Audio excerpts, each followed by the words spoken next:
இந்த வீடியோல சிறப்பு தீவிர திருத்த கணக்கீட்டு படிவத்தினை எப்படி நிரப்புறதுங்கிறத பத்தி பார்க்க போறோம்.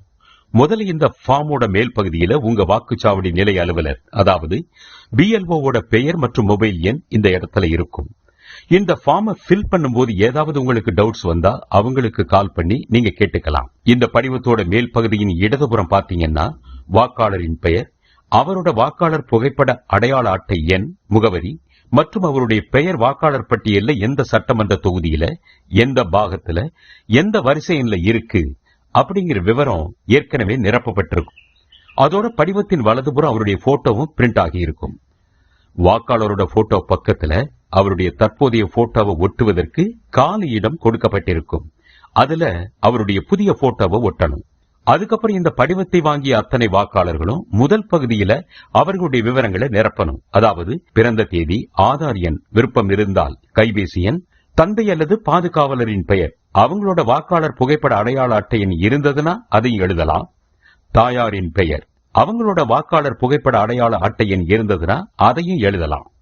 துணைவர் பெயர், அதாவது கணவன் அல்லது மனைவி அவங்களோட வாக்காளர் புகைப்பட அடையாள அட்டை எண் இருந்ததுன்னா அந்த எண், இது போன்ற விவரங்களை எல்லாம் சரியா நிரப்பணும்.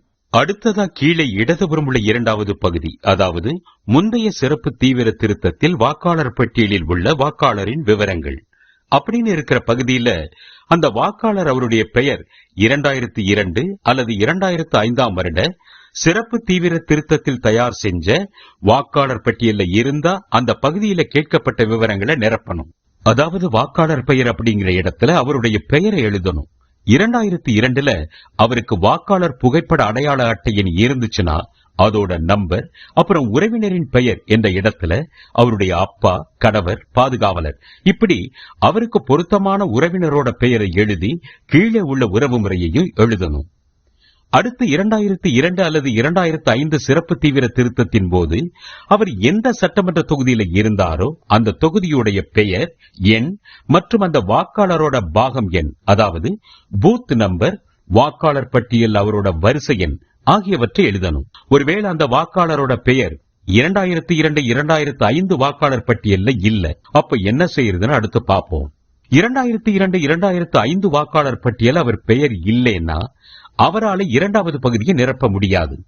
அப்போ இந்த மூன்றாவது பகுதியில அவரோட உறவினர், அதாவது அவருடைய அப்பா, அம்மா, தாத்தா, பாட்டி, இவங்கள யாராவது ஒருத்தருடைய பெயர் 2002 2005 வாக்காளர் பட்டியல இருந்ததுன்னா அவங்களுடைய பெயர் 2002ல அவங்களுக்கு வாக்காளர் புகைப்பட அடையாள அட்டை இருந்ததுன்னா அதோட நம்பர், அவங்களோட அப்பா, கணவர் பேரு நிரப்பணும். அடுத்து உறவு முறை அப்படிங்கிற இடத்துல அவர் வாக்காளருக்கு என்ன உறவு முறை அப்படின்னு எழுதணும். அப்புறம் அவர்களோட, அதாவது யார் பெயர் 2002 2005 வாக்காளர் பட்டியல்ல இருக்கோ அந்த பெயர் இருக்கிற சட்டமன்ற தொகுதி பெயர், பாகம் எண், வரிசை எண் எல்லாத்தையும் ஃபில் பண்ணணும். இதை முடிச்ச பின்னாடி கீழே இருக்கக்கூடிய 3 உறுதிமொழியையும் பொருத்தமா ஃபில் பண்ணி வாக்காளரோட கையெழுத்து அல்லது கை ரேகையை இட்டு, அவர் இல்லாத பட்சத்துல அவருடைய குடும்பத்தில் இருக்கிற 18 வயசுக்கு மேற்பட்ட நபரின் கையெழுத்து அல்லது கை ரேகையை பதிவு செஞ்சோ வாக்குச்சாவடி நிலை அலுவலர்கிட்ட கொடுத்துடணும்.